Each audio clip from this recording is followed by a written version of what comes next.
ইরানের উত্তর পশ্চিমাঞ্চলীয় অঞ্চলে হেলিকপ্টার দুর্ঘটনায় মারা যান ইরানের প্রেসিডেন্ট ইব্রাহিম রাইসি, পররাষ্ট্রমন্ত্রী আব্দুল্লাহিয়ান ও জ্যেষ্ঠ কর্মকর্তা সহ ৯ জন। এই ঘটনা জন্ম দিয়েছে নানা জল্পনা কল্পনার। মধ্যপ্রাচ্য পরিস্থিতি বিবেচনায় এ দুর্ঘটনা নিয়ে উঠেছে নানা প্রশ্ন। ইরান যখন তার প্রেসিডেন্টকে হারানোয় শোকাচ্ছন্ন, তখন অনিশ্চয়তার মেঘ ছড়িয়ে পড়েছে দেশটির ওপর, যার প্রভাব পড়তে পারে মধ্যপ্রাচ্য জুড়ে। এই হেলিকপ্টার বিধ্বস্তের কারণ হিসেবে সরকারি ভাষ্যে বৃষ্টি, কুয়াশা সহ খারাপ আবহাওয়ার দিকে ইঙ্গিত করা হলেও এর পেছনে নাশকতা থাকতে পারে এমন গুঞ্জনও উঠেছে।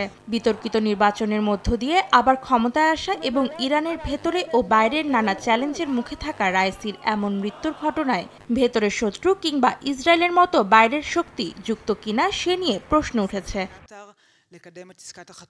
দ্য ইকোনমিস্টের প্রতিবেদন অনুসারে ইরান ও ইসরায়েলের মধ্যে ঐতিহাসিক বৈরিতার পরিপ্রেক্ষিতে অনুমান করা হচ্ছে এ দুর্ঘটনার পেছনে নেতানিয়াহু প্রশাসনের হাত থাকতে পারে। সিরিয়ার দামেস্কে হামলা চালিয়ে ইরানের জেনারেল সহ বেশ কয়েকজন কর্মকর্তাকে হত্যা এবং পরবর্তী সময় দুই দেশের মধ্যে ক্ষেপণাস্ত্র হামলা সহ সাম্প্রতিক উত্তেজনার পরিপ্রেক্ষিতে রাইসির মৃত্যুর পেছনে ইসরায়েলের হাত থাকার ধারণা জোরদার হয়েছে। নগদে ৫০০ টাকা বা তার বেশি পেমেন্টে পেতে পারেন ঢাকায় জমিসহ ২০ কোটি টাকার পুরস্কার। তবে রাইসির মৃত্যুর ঘটনায় প্রতিক্রিয়া জানিয়ে বার্তা সংস্থা রয়টার্সকে এক ইসরায়েলি কর্মকর্তা বলেছেন, হেলিকপ্টার বিধ্বস্ত হয়ে ইরানের প্রেসিডেন্ট মারা যাওয়ার পেছনে তেল আবিব জড়িত নয়। তবে আনুষ্ঠানিকভাবে ইসরায়েলের পক্ষ থেকে এ ঘটনা সম্পর্কিত এখনো কোনো বার্তা আসেনি।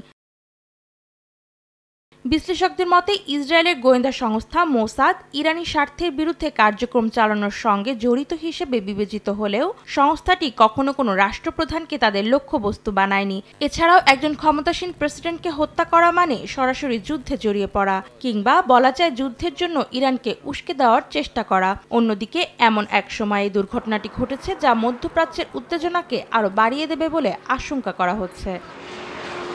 অন্তরা সিং, সময় সংবাদ।